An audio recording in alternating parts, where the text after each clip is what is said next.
방금 부른 이 찬송에 여러분 우리 마음을 이야기하는 말이 몇 번이나 나옵니까? 1절, 2절, 3절, 4절 그 첫 단락마다 주 예수님 내 맘에 오사, 예수님 내 맘에 오셔서 여러분 이 간단한 찬양 가사대로 오늘 저녁에 성령께서 우리 주님께서 우리 마음에 임하시기를 간절히 소원합니다. 또 두 번째 단락에도 보니까 내 마음에 새 힘을 주사, 또 거기 세 번째는 그 은혜를 내 마음에 채워, 주 성령을 내 마음에 채워, 이렇게 되어 있고요. 후렴에도 가보면 내 마음에 찾아와 주세요, 그런 말씀이 계속되고 있어요. 끄트머리에는 내 상한 마음 고치소서. 그래서 이 286장 방금 불렀던 이 찬송은 우리 마음에 관련된, 우리 내면에 관련된 그런 찬송이라고 하는 것을 알 수 있겠습니다. 여러분, 겉모습을 꾸미는 것이야 노력하면 좀 꾸밀 수 있겠지만 우리 마음을 하나님께서 기뻐하시는 대로 아름답게 하는 것은 결코 쉽게 되는 것은 아닐 것입니다. 화장대 앞에 잠시 앉는 것만 가지고 우리들의 마음을 정결하게 만들 수는 없을 것입니다. 이 찬송가 가사 그대로 주님께서 우리 마음에 오실 때만 비로소 우리 마음이 아름다운 마음으로, 하나님이 임재하는 마음으로 그렇게 만들어질 줄로 믿습니다. 여러분, 오늘 이 말씀을, 이 찬송가에 관련된 말씀을 먼저 드리는 이유는 뭐냐 하면요, 오늘의 결론적인 이야기, 우리 마음에 새겨야 될 이야기가 바로 그것과 관련되어 있기 때문에 그렇습니다. 오늘 본문에 보면 사도 바울은 지금 누구에게 편지를 쓰는지 혼동스러울 정도로 유대인들을 지목해서 신랄한 이야기를 퍼붓고 있는 것을 볼 수 있습니다. 여러분, 이 편지는 문자 그대로 로마서입니다. 로마서를 받아서 읽으시는 분들은 로마 교회 교인들입니다. 로마 교인들은 유대인들이 아니고 하나님을 모르고 살았던 이방 사람들입니다. 그런데 이제 그들이 여러 경로를 통해서 예수님을 믿게 됐고 이제는 교회 교인이 된 것이죠. 그럼 이게 로마서니까 로마인들, 하나님을 모르다가 늦게서야 예수님의 복음을 전해서 믿게 된 바로 그 사람들, 이방인들을 대하는 어조로 말씀을 써내려가는 게 마땅한 게 아니겠습니까?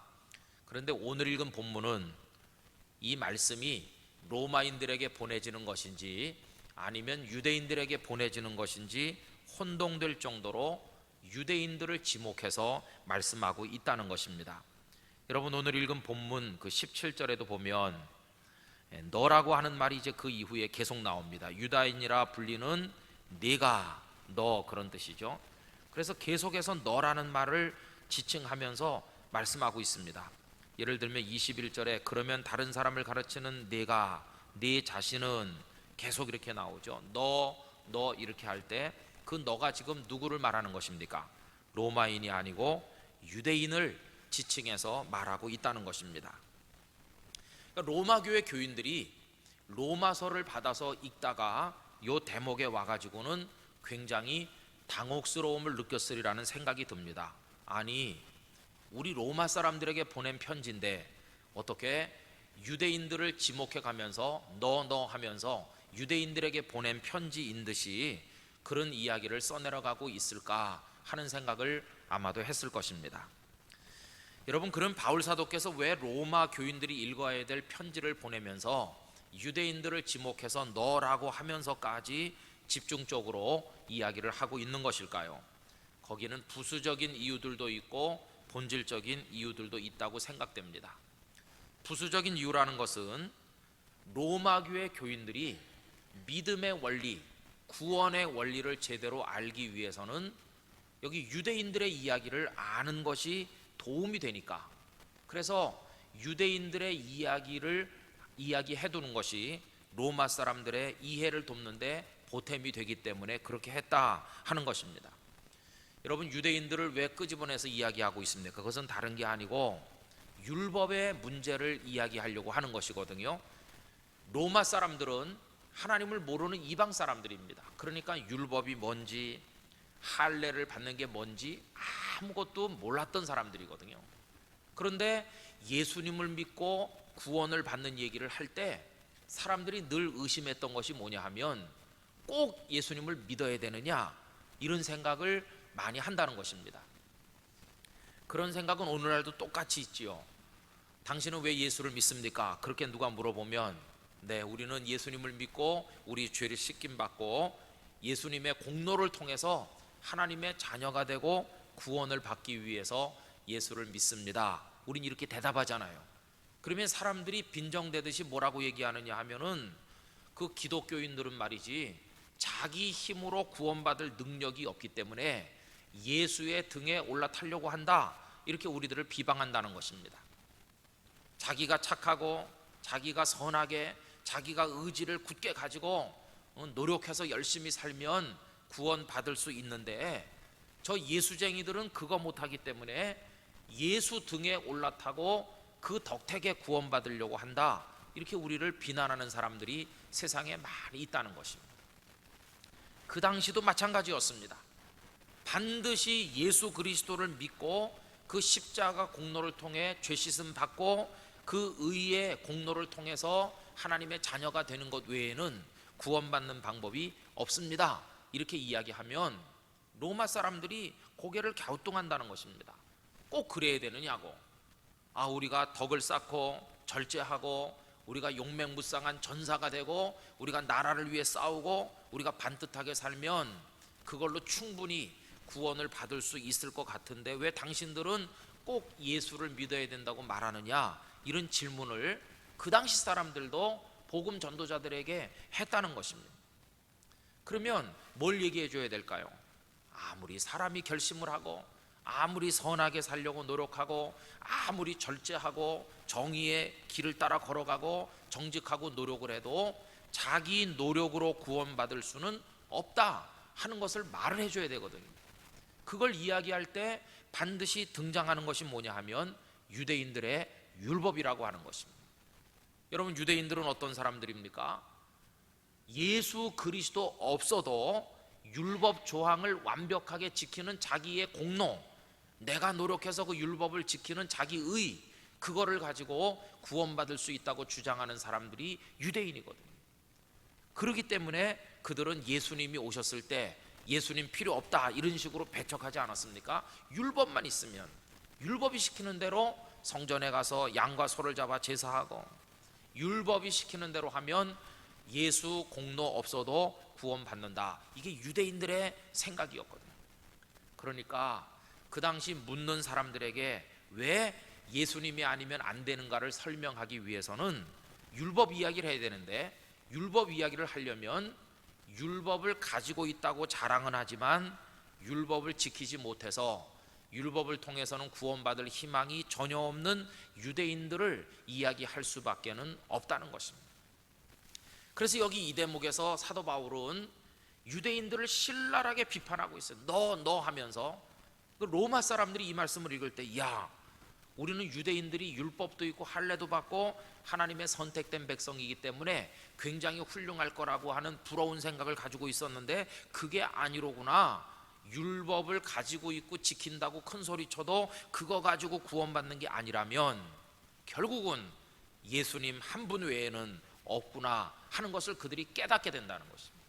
그걸 깨닫는데 도움이 되도록 하기 위해서 유대인 이야기를 여기서 끄집어내고 있다는 것입니다. 여러분, 우린 이미 알고 믿는 바입니다마는 예수 그리스도 우리 주님 한 분을 통하지 않고는 그 누구도 구원을 받을 수 없는 줄로 믿습니다. 그 어떤 자기 의로도 안 되는 것이죠. 그래서 이제 유대인들 이야기를 끄집어내는 것이고요.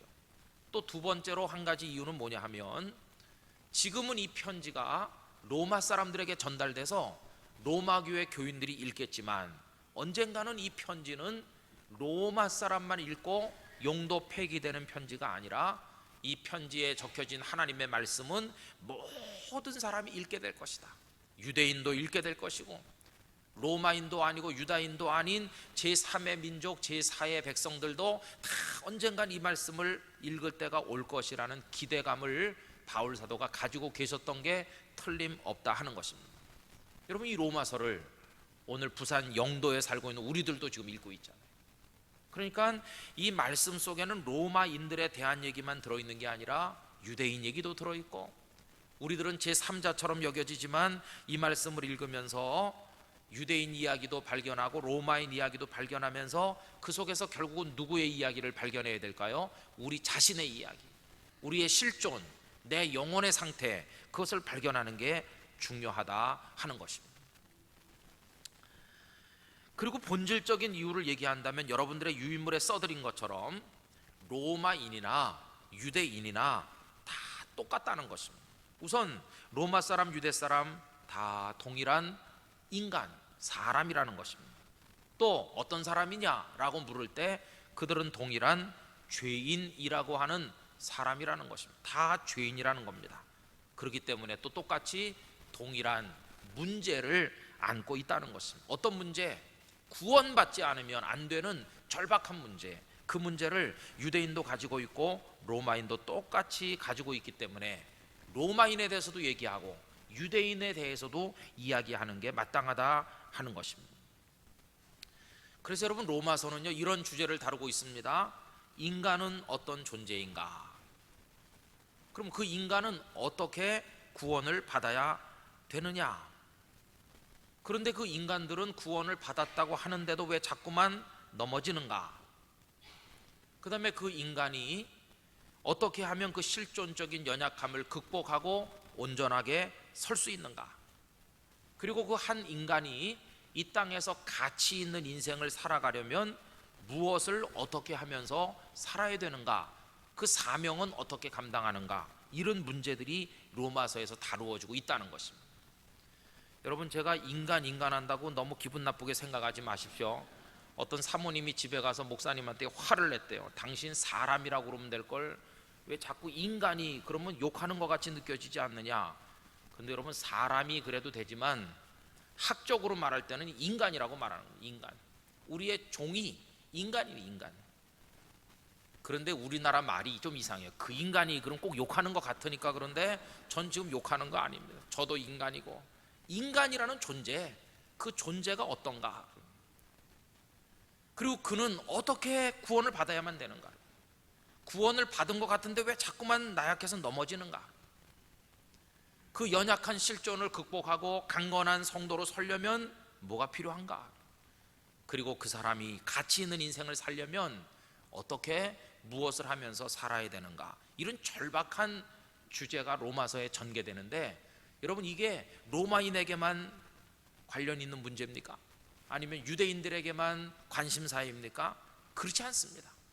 이 세상에 사람으로 태어나서 사는 모든 사람은 똑같은 이 문제 앞에 봉착하고 있는 것입니다. 그 사람이 어떤 직업에 종사하든지, 그 사람이 어떤 혈통을 가졌든지, 그 사람의 나이와 성별이나 생활 환경에 전혀 상관없이 모든 사람이 똑같이 이 문제 앞에 서 있다는 것입니다. 그래서 로마서는 성경 중에 성경이라고 불리면서 우리 기독교 역사가 고비를 맞이할 때마다 하나님께서 로마서를 통해서 우리의 본래 모습을 돌아보도록 하셨던 것을 이미 첫 시간에 말씀드린 바가 있었습니다. 여러분, 소위 신앙의 스타일이라는 게 있습니다. 신앙의 스타일. 우리 교회 성도님들도요 다 스타일이 달라요. 어떤 분들은 교회라는 조직에 잘 적응합니다. 그래가지고 뭐 교회에서 여전도회, 남선교회, 교회학교, 찬양대, 뭐 구역, 이 조직에 가가지고 잘 이렇게 적응하는 분이 있어요. 어떤 분은 적응을 못해요. 그냥 나 홀로 신자라, 나 홀로 싹 왔다가 그 다음에 꺼지듯이 싹 없어져요. 어디로 갔나? 벌써 왔다 가셨어요. 목사님들한테 물어보면 요새 그분 잘 안 보이던데, 목사님 여기서 내려가기 전에 먼저 퇴장하십니다. 언제 왔다 갔는지 알 수가 없어요. 나 홀로 성도도 많아요. 조용히 왔다. 그런 분 보고 여전도에 자꾸 오라 그러면요 부담 느껴서 아예 교회를 못 오는 분도 있어요.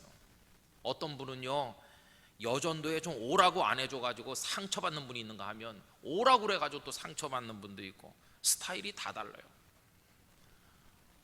어떤 분이 저보고 그래요. 목사님, 영도중앙교회니까 한 가지 좋은 게 있어요.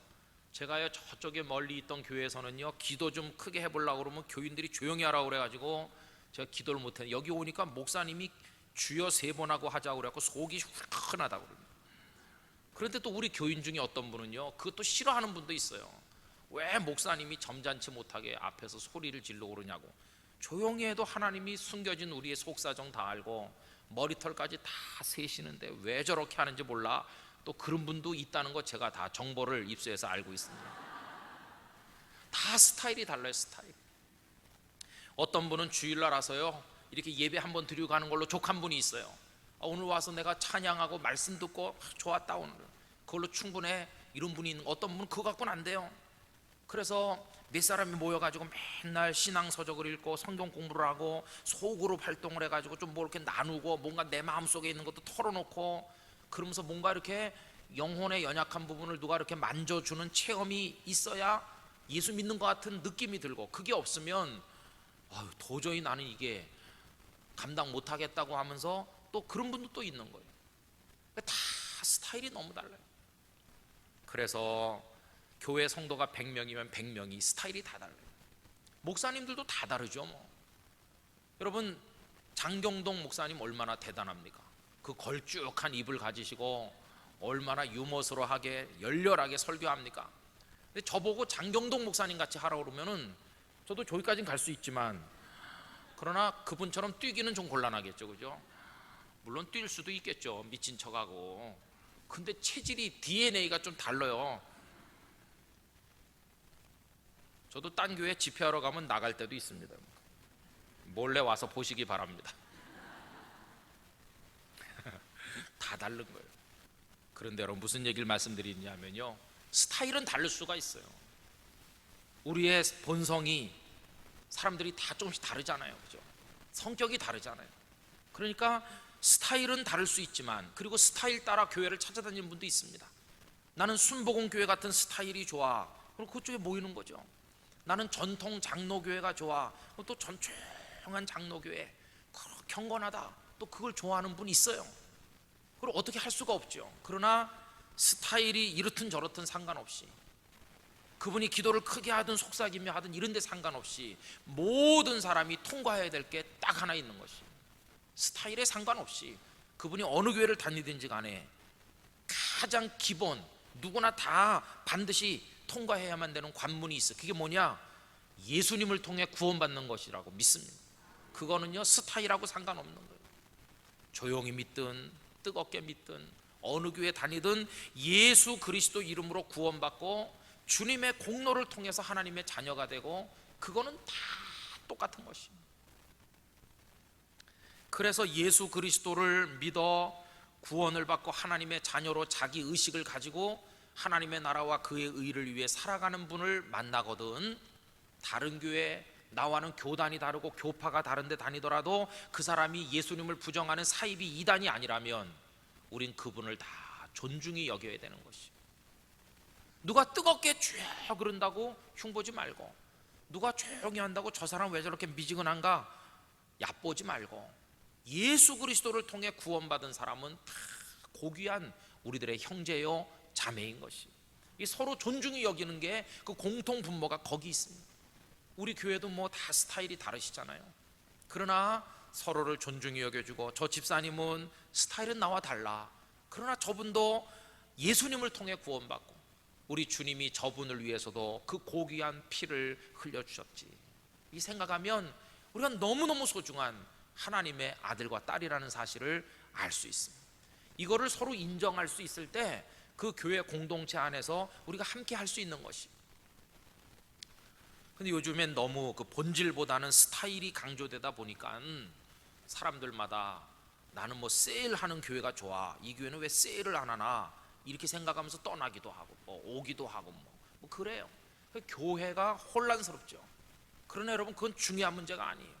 구역을 하든지 세일을 하든지 뭐 성경 공부라고 하든지 바이블 칼리지라고 부르든지 이름을 뭐 제자 훈련이라고 하든지 뭐라고 이름을 붙이든지 간에 핵심은 하나밖에 없는 것이, 하나님 우리의 아버지이시고 우리를 창조하셨고 죄짓고 타락한 우리들을 건져 구원하시기 위해 독생자 예수 그리스도 하나님의 아드님이 오셔 십자가 지시고 죽음의 권세를 깨뜨리시고 부활하셨고 누구든지 믿는 자마다 멸망치 않고 영원한 생명을 얻게 해주십니다. 이 고귀한 교회들을 세워서 부족함이 많고 흠이 많고 때때로 분규도 일어나고 시끄럽지만 이 교회라고 하는 세상을 향한 입을 통하여 이 복음을 선포케 하셨고, 나는 이 고귀한 교회의 한 지체가 되어 벽돌 한 장의 역할을 감당하면서 살고, 언젠가 내 땅에 이 땅의 삶이 끝나면 나는 하늘나라의 면류관 쓸 줄로 믿습니다. 이거 다 똑같은 것이. 그래서 여러분, 사도 바울이 여기 지금 로마 교회를 향해 편지를 쓰면서 유대인들을 지목해가지고 너너하지만 이상할 게 아무것도 없다는 것입니다. 유대인들을 향해 말하는 것처럼 보여도 로마 교인들은 그걸 통해서 배우는 게 있고, 또 로마 교인들에게만 해당되는 말을 하는 것처럼 보이는 대목을 읽을 때도 우리들도, 우리 로마 사람 아니었지만은 그래도 은혜를 받을 수 있어요. 15장 같은 데 가보면 바울이 로마인들을 향해 말합니다. 내가 이제 곧 당신들에게 가려고 한다. 2000년 이후에 사는 우리하고는 상관없지. 2000년 전에 바울이 거기 가고 싶어 했구나, 나랑은 상관없다, 이렇게 할 수 있지만 그 로마 교회에 왜 가고자 하는지 바울의 그 간절한 마음을 통해서 오늘 우리도 은혜를 받기도 하고. 그래서 여러분, 말씀이라고 하는 것은 이건 그 사람 들으라고 하는 말씀이다, 이런 거 없어요. 모든 말씀은 다 우리를 향한 말씀인 줄로 믿습니다. 다 배울 게 있어, 배울 게. 주일학교 꼬마 친구들에게만 하는 얘기가 있는 게 아니고 어린아이들에게 전파되는 말씀 속에 어른이 배울 진리가 있는 것이고요. 다 그런 것이에요. 자, 그래서 이제 여기 오늘 읽은 이 2장은요 특별히 유대인들을 지목해가지고 말씀을 하고 있는데, 이제 간단히 얘기하면 유대인들의 문제는 뭐냐? 하나님의 선택된 백성이고 율법을 가지고 있고 일찍부터 할례 받았고 자기들이 특별하다고 생각하고 어리석은 사람에게는 교사 역할을 해야 될 사명이 있다고 생각하고 대단히 훌륭하다는 겁니다. 이게 유대인들이 다른 백성들보다 가지고 있는 장점이라고 말할 수 있어요. 여러분, 그게 어디 나오느냐? 17절부터 20절까지 가만히 한번 보세요. 유대인이라 불리는 내가 율법을 의지하고, 유대인은 율법이 있어요. 또 그들은 하나님을 자랑하며 율법의 교훈을 받아 하나님의 뜻을 알고. 여러분, 이방 사람들은 율법이 없으니까 하나님이 뭘 원하시는지 아예 모르는데 이 사람들은 하나님의 뜻을 알죠. 또 지극히 선한 것을 분간하며 선하고 악한 게 뭔지 율법을 기준으로 그들은 알고 있죠. 또 19절, 맹인의 길을 인도하는 자요 어둠에 있는 자의 빛이요, 그들의 존재가 그렇게 뛰어나다는 것입니다. 또 율법에 있는 지식과 진리의 모본을 가진 자로서 어리석은 자의 교사, 옛날 성경 훈도라고 그랬습니다. 어린아이의 선생이라고 스스로 믿으니. 여러분, 이들이 자신을 그렇게 믿고 있어요. 하나님 왜 우리 유대인들에게 율법을 주셨고 우리를 선택하셨냐? 사명이 있다. 어떤 사명? 맹인들의 길을 인도해주고 어둠 있는 자들에게 빛이 돼주고, 그리고 그 율법의 지식을 가지고 모범을 보여서 어리석은 자에게는 교사가 돼주고 어린아이들에게는 선생님이 돼주라, 이런 사명이 우리에게 있어 라고 그들이 스스로 믿고 있는데, 여러분, 유대인들의 그 믿음이 틀린 겁니까? 맞는 겁니까? 맞는 겁니다. 이건 맞는 거예요. 여러분, 유대인들을 오늘 우리라고 생각해 보세요.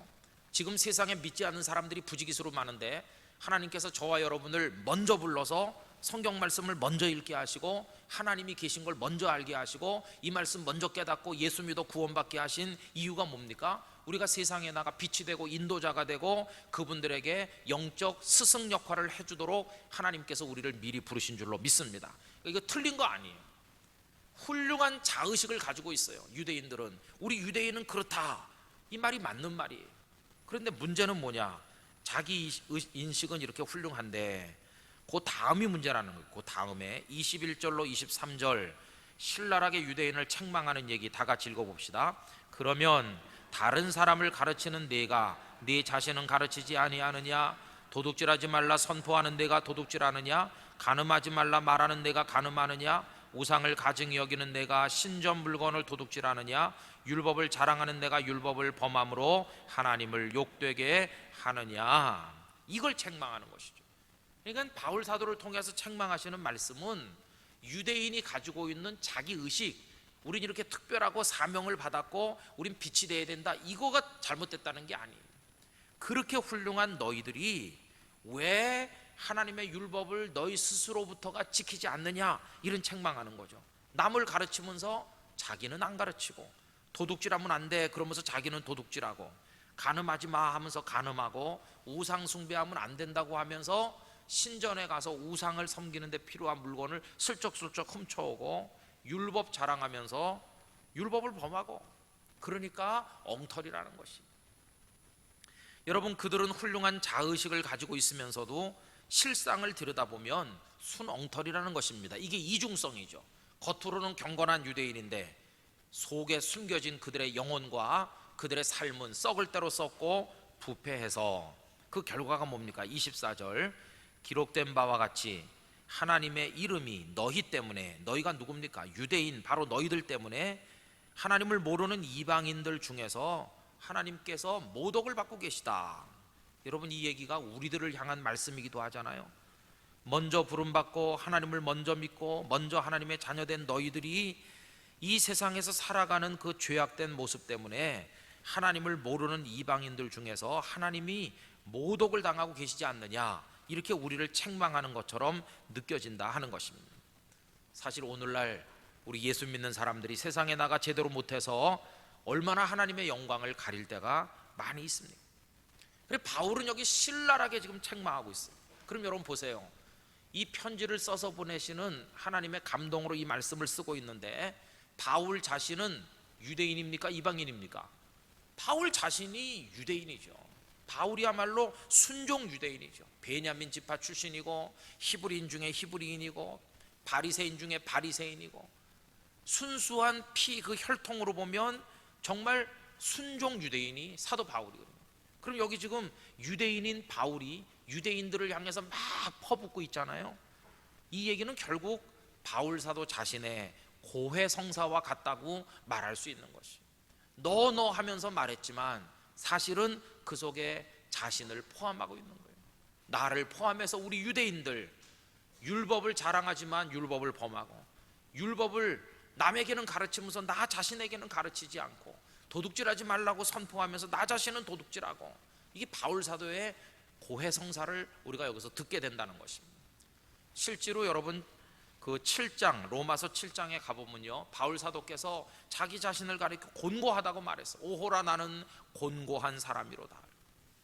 마음에 그리스도의 법이 있지만, 그래서 그 말씀대로 살려고 하지만 실제로는 그렇게 못 살고 있으니까, 이게 우리 모두의 지금 이중성 아니겠습니까? 입술로는 하나님의 자녀인데 현실이 그렇지 못하니. 그래서 바울은 자기를 포함해서 유대인 모두를 향해 그동안 율법 가진 백성이라고 교만하고 우쭐대면서 살았던 그 모든 것을 신랄하게 공격하면서 무슨 얘기를 하느냐 하면, 이름뿐인 유대인이 되지 말고 우리가 진짜 되려면 참 유대인이 돼야 된다. 정말 유대인다운 유대인이 돼야 되지 않겠느냐, 그 얘기를 지금 말씀하고 있는 것이거든요. 여러분, 그러면서 무슨 얘기를 하고 있느냐 하면은요, 28절로 한번 내려가 보십시오. 28절 29절 오늘의 결론 같은 얘기인데 다 같이 한번 읽어봅시다. 무릇 표면적 유대인이 유대인이 아니요 표면적 육신의 할례가 할례가 아니니라. 오직 이면적 유대인이 유대인이며 할례는 마음에 할지니 영에 있고 율법 조문에 있지 아니한 것이라. 그 칭찬이 사람에게서가 아니요 다만 하나님에게서니라. 할렐루야. 껍데기는 소용없다는 것이에요. 표면적 유대인, 난 누구누구 집안의 아들이 올시다, 우리 아버지 어머니 누구 올시다 하면서 이 핏줄, 자기 겉으로 드러나는 혈통, 이걸 가지고 참 유대인이라고 할 수 있는 게 아니라는 거예요. 8살 났을 때, 8일 됐을 때 할례 받은 거 가지고 자기가 참 유대인이라고 말할 수가 없다는 거예요. 그럼 진짜 유대인이 뭐냐? 표면적 유대인이 유대인이 아니고 이면적이라는 건 속을 말하는 것입니다. 그 마음이 유대인인 사람이 진짜 유대인입니다. 할례를 받으려면 마음에 받으라, 그렇게 지금 얘기하고 있잖아요. 할례는 마음에 할지니, 이렇게 말하고 있잖아요. 여러분, 참고로 성경 말씀 한 군데 찾아보시면 좋을 것 같아요. 그 예레미야 4장 4절 말씀, 예레미야 4장 4절 말씀, 거기 유인물에도 써드렸는지 모르겠는데요, 다 같이 한번 읽어보실까요? 유다인과 예루살렘 주민들아, 너희는 스스로 할례를 행하여 너희 마음 가죽을 베고 나 여호와께 속하라. 그리하지 아니하면 너희 악행으로 말미암아 나의 분노가 불같이 일어나 사르리니 그것을 끌 자가 없으리라. 아멘. 겉으로 할례 받는 거 아무 소용없고, 뭘 베라고 그랬습니까? 마음 가죽을, 마음의 할례를 받아야 되고 마음이 변화돼야 진짜 유대인이다. 여러분, 그런 예를 한번 든다면 고넬료를 얘기할 수 있겠죠. 고넬료는 로마 사람입니다. 로마 사람, 유대인 아닙니다. 그런데 그가 얼마나 경건한지 사도행전 10장 2절에 보면 이런 말씀이 있어요. 그가 경건하여 온 지방과 더불어 하나님을 경외하며 백성을 많이 구제하고 하나님께 항상 기도했다. 이게 고넬료거든요. 그럼 여러분, 고넬료가 율법을 알았던 사람입니까? 아닙니다. 고넬료가 태어난 지 8일 만에 할례 받았나요? 아닙니다. 그는 겉으로 보면 로마 사람입니다. 그러나 그의 영혼을 들여다보면, 속을 들여다보면 그는 누구보다도 훌륭한 유대인입니다. 여호와 하나님을 경외하죠. 하나님의 말씀대로 어려운 사람들을 구제하죠. 그러면서 온 지방과 함께 열심히 하나님 섬기는데 기도하는 일에 힘쓰죠. 그랬더니 하나님께서 고넬료를 얼마나 사랑하셨는지, 너 할례도 안 받았고 율법도 모르는 이방인 로마 사람이지만 나 너를 사랑한다. 하나님의 사랑의 표현이 뭐였습니까? 아끼고 아끼시는 제자 중에 제자 베드로를 고넬료의 집에 파송하셔서 베드로가 직접 찾아가서 그의 가족들에게 말씀을 전하니 그 말씀이 선포되는 도중에 고넬료와 그 일개 친척들 모두에게 하늘의 성령이 임하지 않았습니다. 하나님께서 고넬료를 사랑하셨다는 증거거든요. 이 고넬료는 겉으로는 유대인이 아니지만 속 사람은 완전한 유대인으로, 진정한 유대인으로 하나님의 인정을 받고 있었다 하는 것을 깨닫게 된다는 것입니다. 여러분, 저는 우리 영도중앙교회 성들이 진정한 유대인이 되기를 원합니다. 오늘 우리식으로 표현하면 참 그리스도인이 되기를 진실로 기원하는 것입니다. 진짜 그리스도인, 진짜 그리스도인. 우리도 지금 껍데기와 속 사이에서 갈등할 때가 많습니다. 겉은 뭐냐 하면요, 교회를 다니나 안 다니나 이런 거, 몇 년 다녔냐, 직분이 뭐냐, 이런 게 다 겉과 관련된 것이. 속은 뭐냐, 속. 얼마나 마음으로부터 하나님을 사랑하는지, 복음을 사랑하는지, 하나님의 존재하심과 그 능력과 사랑을 얼마나 확신하는지, 그리고 내 인생이 하나님의 손안에 있음을 믿고 고백하는지, 그리고 하나님의 영광을 위해서 그 하나님의 나라를 위해 살려고 애쓰고 있고 하나님 안에서 그 삶을 영위하려고 언제나 자신을 맡기는지, 이런 것들, 우리 영혼의 문제, 이것이 바로 우리 속사람의 이야기 아니겠습니까? 저는 그래서 우리 영도중앙교회 성도들이 영도중앙교회에서 내가 이래봬도 권사된 지 30년이야 뭐 20년이야 이런 거 다 내려놓길 바랍니다. 우리의 마음으로부터 하나님의 인정을 받는 참 성도가 되기를 간절히 기원하는 것입니다. 그래 29절 끝에 뭐라고 그랬습니까? 칭찬이 누구에게서라고요? 사람에게서가 아니요 다만 하나님에게서니라. 할렐루야. 사람의 칭찬 다 쓸데없다는 것입니다. 그 마음을 들여다보신 하나님이 네가 진짜다 그럴 때 우리가 진짜 될 줄로 믿습니다. 여기 지금 참 유대인대라고 하는데 오늘 우리식으로 말하면 참 그리스도인이 돼야 되는데 어떻게 하면 좋을까요? 방금 말씀드린 것처럼 우리 마음, 내면 세계가 할례를 받고 변해야 된다는 것입니다. 그래서 여러분, 사람 겉모습만 보고 판단해서는 곤란한 것이에요. 우린 그 사람의 마음을 잘 몰라요. 언제나 겉만 봐요. 그래서 속단하기가 쉬워요. 그러나 하나님은 그 사람의 마음과 그 영혼의 모습을 들여다보시는 것이에요. 어떤 책에 보니까요, 독일의 함부르크의 어느 호텔에 새로 지배인이 된 사람이, 사장님으로부터 지배인 임명을 받은 사람이 사명감에 넘쳐요. 그래서 호텔을 아름답게 품격 있게 만들려고 열심히 돌봐요.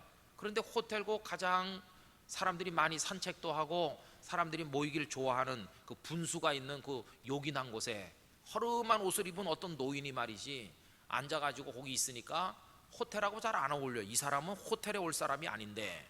그래가지고 지배인이 쪽지를 써가지고 보냈어요. 죄송하지만 어른께서는 이 자리에 어울리지 않는 것 같으니까 이 자리를 좀 비우고 떠나주시기 바랍니다. 이렇게 쪽지를 보냈더니 이 사람이 이걸 받아서 읽더니 그 자리를 떠났어요. 그런데 한 이틀 지나니까 이 지배인에게 쪽지가 왔대요. 쪽지. 그대는 당장 오늘 이 호텔의 지배인 자리를 떠나주시기 바라오. 남루한 옷을 입었던 사람 백 해가지고 왔대요. 그 남루한 옷을 입었던 사람이 그 호텔의 회장이었대요. 회장. 그 호텔의 진짜 주인이었다는 것입니다. 남루한 옷 입었다고 깔보다가 지배인 자리에서 쫓겨나는 이야기입니다. 여러분, 사람을 어떻게 겉을 보고 알 수 있겠습니까? 저 같은 목사가 성도를 볼 때, 여러분들이 서로를 바라볼 때 그의 겉을 보지 말고 영혼을 보는 하나님 앞에서 우리 모두를 존중히 여길 수 있기를 간절히 기원하는 것입니다. 성경 한 군데 찾아보겠습니다. 고린도후서 13장 5절 한번 펴보시겠습니까? 고린도후서 13장 5절. 그래서 우리는 겉모습에 신경 쓰지 말고 언제나 우리 속을 관찰하고 우리 영혼을 테스트해야 되는데요, 고린도후서 13장 5절 유명한 요절 말씀이거든요. 찾으셨으면 13장 5절 다 같이 한번 소리내서 읽습니다. 너희는 믿음 안에 있는가? 너희 자신을 시험하고 너희 자신을 확증하라. 예수 그리스도께서 너희 안에 계신 줄을 너희가 스스로 알지 못하느냐? 그렇지 않으면 너희는 버림받은 자니라. 아멘. 그 앞에 빨간 줄 치시면 좋겠어요. 너희는 현재 나 자신이 믿음 안에 있는가 그렇지 않은가를 시험해 봐야 돼. 언제나 자기 영혼을 들여다봐야 돼. 너희 자신을 확증하라. 여러분의 영혼을 언제나 테스트하시고 믿음으로 무장하게 되시기를 기원합니다.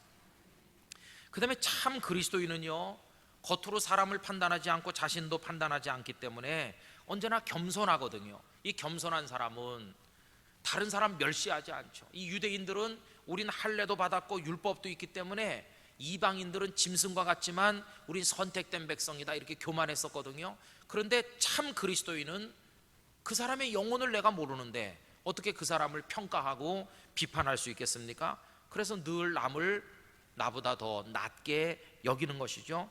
그래서 빌립보서 2장 1절로 4절 말씀 거기 한번 읽어봅시다.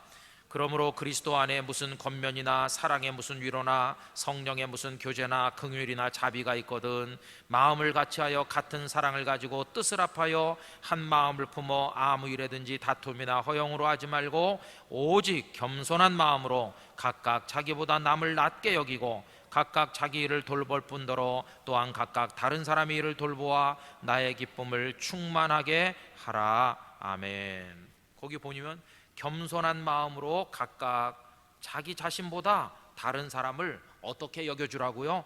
낮게, 나보다 훌륭한 분이시지 이렇게 여겨주라는 거예요. 여러분, 유대인들의 교만을 생각하면서 우리 모두 이런 겸손을 배우게 되기를 원합니다. 그러면서 늘 자기를 돌아보는 사람, 아까 자기 자신이 믿음에 있는가 확증하라고 그랬죠. 자기 영혼을 늘 들여다보면, 자기 영혼을 들여다보는 순간 나는 이렇게 왜 예수를 잘 믿을까? 나는 어쩜 이렇게 예수를 잘 믿지? 이렇게 말할 수 있는 사람이 과연 있을까요? 그런 사람 없지요.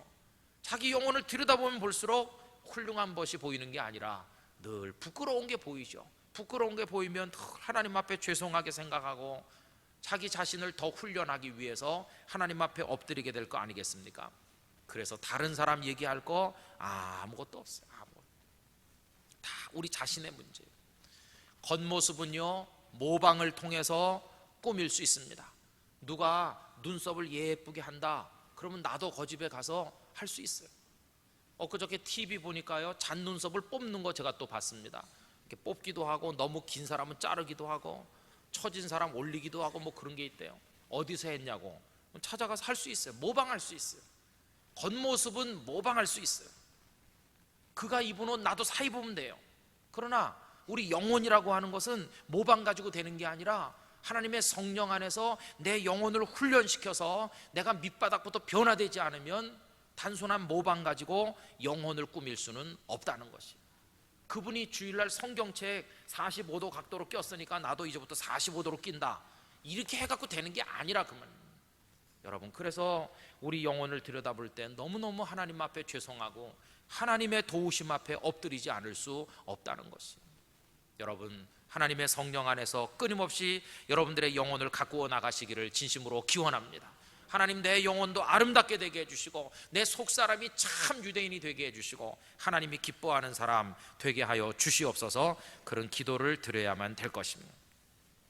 오늘 말씀의 주제가 말이죠, 왜 복음이 필요한가 하는 것입니다. 복음이 필요한 이유를 오늘로서 세 번째 말씀드리는데, 복음이 왜 필요합니까? 인간의 방법으로 안 되니까요. 유대인이라도 안 되니까요. 할례 받은 거 가지고도 안 되니까요. 그리고 율법을 가진 선택된 백성으로 태어난 거 가지고도 안 되니까요. 바울 사도같이 히브리인 중에 히브리인이고 바리새인 중에 바리새인인 사람도 율법으로 안 됐으니까요. 결국 무슨 얘기냐 하면 자기 힘으로 구원받을 수 있는 사람이 한 사람도 없으니까요. 그렇기 때문에 뭐가 필요하다고요? 복음이 필요하다는 것이. 이 예수님의 복음 없었더라면 우리가 어떻게 구원받을 수 있었겠습니까? 복음이 필요한 이유 너무너무 절박합니다. 어떤 이에게는 필요하고 어떤 이에게는 필요 없고 그런 것이 아니라, 이 말씀을 드리는 부끄러운 저부터 영도중앙교회 성도는 말할 것도 없고 우리 교회 다니는 사람들 모두를 포함해서 이 땅에 하나님을 모르는 모든 사람까지 전 인류에게 누구를 막론하고든지 반드시 필요한 거 주님의 복음인 줄로 믿습니다. 이걸 위해서 바울은 로마까지 갔고 서바나까지 가고 그 복음 하나를 위해서 얼마나 자기 생애를 불태웠습니까?